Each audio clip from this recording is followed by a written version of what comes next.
جا سکتے ہیں. اور بہت زیادہ علماء نے یہ ایڈوائز دیا ہے روایات کی روشنی میں کہ جب بھی تم طہارت چاہو, پیورٹی چاہو, تو سورہ قدر پڑھو. سورہ قدر پڑھتے جاؤ, تمہارے گناہ معاف ہوتے جائیں گے. اور کیونکہ اس تدبر کے ساتھ پڑھ رہے ہو اور اس فکر کے ساتھ پڑھ رہے ہو, اور کیونکہ گناہ ہی وہ واحد آبسٹیکل اور مانع اور رکاوٹ ہے جو ہمیں ہماری سیدہ سے دور کر رہا ہے. کیسے؟ ایسے کہ دیکھیں, آپ خود دیکھیں, لوگ کہتے ہیں ہمارے پاس ٹائم نہیں ہے, ٹھیک ہے, میں بزی ہوں. میں نے کبھی ایک دورہ صحیفہ فاطمیہ کو پڑھا ہی نہیں. صحیفہ فاطمیہ ایک بہت پیاری کتاب ہے, میں نے سنا ہے وہ ٹرانسلیٹ بھی ہوئی ہے.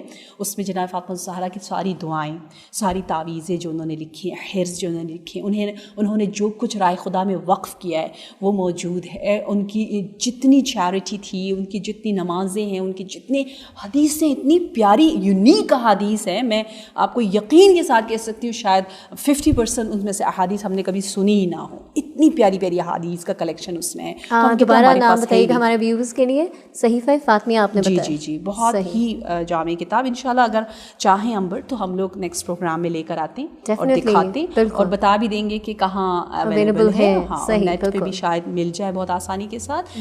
صرف پرابلم یہ کہ ہم لوگ زیادہ دوسری لینگویجز میں پڑھتے ہیں, تو انشاءاللہ اس کو دیکھنا ہوگا. تو گناہ سے دوری ہی وہ چیز ہے جو ہمیں جناب سیدہ, گناہ سے دوری یعنی بیکار میں وقت گزارنا, صحیح ہے, اور جو غیر اہم چیز ہے اس کو زیادہ اہمیت دینا. ہاں, وہی آہستہ آہستہ انسان کو جو ہے وہ ان چیزوں سے دور کرتا چلا جاتا ہے. اور اسی لیے علماء کہتے ہیں گناہ سے دوری جو ہے وہ دین کی انتہا, دین کا عروج, دین کی ابتدا, دین کا سب کچھ یہی ہے کہ اگر آپ نے اپنے آپ کو گناہ سے دور کر دیا, ترک و ضم کر دیا, تو آٹومیٹکلی آپ کے وقت میں برکت آئے گی, برکت آئے گی, ٹائم ملے گا سوچیں گے. اسی لیے آپ دیکھیں بہت سے امریکن سٹیز میں جو ہے لوگ جیل میں جا کے جو ہے وہ مسلمان ہوتے ہیں, کیونکہ وہاں تھوڑا ٹائم ملتا ہے سوچنے کا, اور بیٹھتا ہے انسان, سوچتا ہے میں کہاں سے آیا ہوں, کہاں ہوں, کہاں جاؤں گا, کون ہوں, تدبر کرتا ہے, سوچتا ہے, ریفلیکشن کرتا ہے. تو اچھا, ایک اور بات کہ جو معصومین کے احادیث میں بھی ہمیں ملتا ہے کہ ہم نے وقت کو ایسے ڈیوائڈ کرنا ہے 4 حصوں میں, اور اس میں سے ایک حصہ جو ہے وہ علم کا بھی ہے,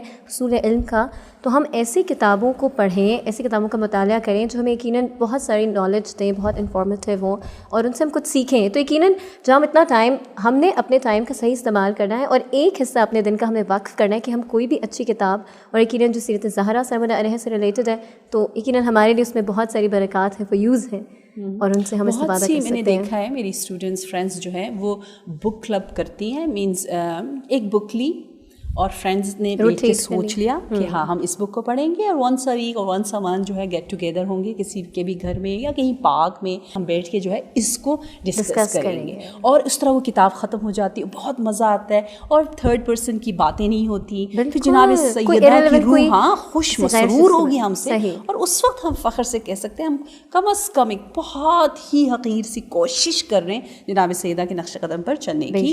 اور ایک روایت آپ کے ساتھ شیئر کرتی جاؤں, اس میں بتایا گیا کہ اس دور میں جہاں پر ہم میں سے ہر کوئی چاہ رہا ہے ہمارا ایمان مضبوط رہے, کا سورہ قدر جو ہے وہ دین کو مضبوط رکھتا ہے اگر ہم سورہ قدر کو پڑھیں. اور جیسے کہ کہتے ہیں کہ ایک شخص نے خط لکھا امام باقر علیہ السلام کو, اور کہا کہ میں کیسے اپنے مذہب کو فرم رکھ سکتا ہوں, میں چاہتی ہوں اول وقت ہمیشہ نماز پڑھوں, میں چاہتی ہوں کبھی جھوٹ نہ بولوں, میں چاہتی ہوں ہمیشہ جو ہے وہ بہت پازیٹیو سوچوں اور پازیٹیو انرجیز میرے پاس آئیں, لیکن پتہ نہیں کیوں میں بہت نیگیٹو ہو جاتی ہوں. تو کہا کہ زیادہ سے زیادہ استغفار کرو, صحیح ہے, حلال مشکلات ہے. آپ کو پتہ ہے ہمارے نبی محمد مصطفیٰ صلی اللہ علیہ وسلم دن میں 70 ٹائمز استغفار کرتے تھے. تو آپ خود سوچئے بضاعت النبی کا کیا عالم ہوگا. نبی کا پارا جگر پارا ہے, گناہوں سے پاک تھے, پھر بھی وہ اتنا استغفار کرتے, اور پاکی. اور ایک یہ کہا, اور دوسرا کہا کہ یہ مجھے بہت پیاری بات لگی کہ اپنی زبان کو سورہ قدر کی خوشبو کے ساتھ ہمیشہ اس کو ریفریش کرو, ہاں معطر رکھو, اور اس رطب لسانک, رطب یعنی اپنی زبان میں سورہ قدر کو رکھو, چلتے پھرتے اٹھتے بیٹھتے اس کو پڑھو.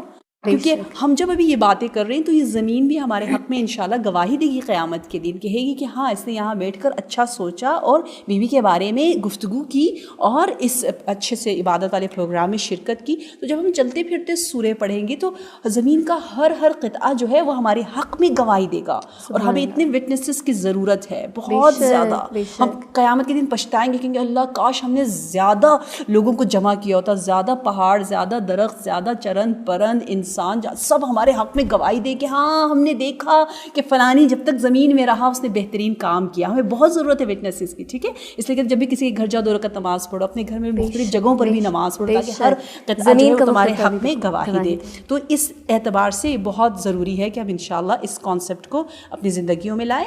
اور ایک مرتبہ امام جعفر صادق علیہ السلام سے بھی پوچھا گیا تھا کہ آپ کے زمانے میں اتنے ظالم حکمران ہیں, آپ کی جان کیسے بچی ہوئی ہے, آپ تو اتنا اوپنلی ٹیچنگ کرتے رہے.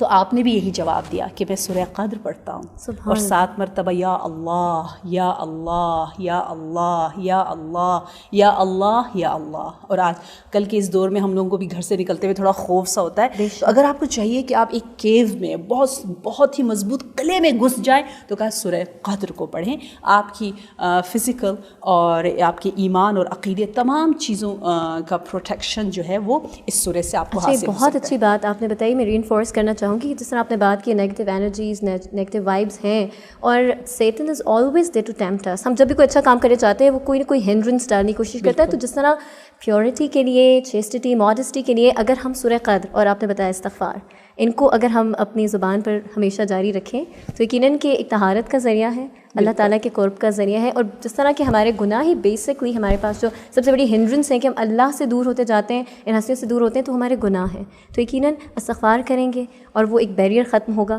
اور پھر یقیناً اس کا ذکر کریں گے تو طہارت میں درجات میں اضافہ ہوگا. آپ میں سے کوئی بتائے گا آپ لوگ دن میں کب کیسے استغفار کا سہارا لیتے ہیں, اور یا کہ آج کل کی جو بزی لائف ہے, یونی لائف, کالج لائف, اس میں پریکٹیکل ہے؟ زیادہ تر یونیورسٹی جاتے ہوئے اور یونیورسٹی سے واپسی پہ اگر ٹائم ہو تو مطلب اگر میں خالی بیٹھی ہوں, کوئی دوست ساتھ نہیں ہے, تو میں زیادہ تر استغفار. ماشاء اللہ. اچھا دیکھیں, اس سے امبر پتہ چلتا ہے کہ ضروری نہیں ہے کہ ہم ایک خاص ٹائم نکالیں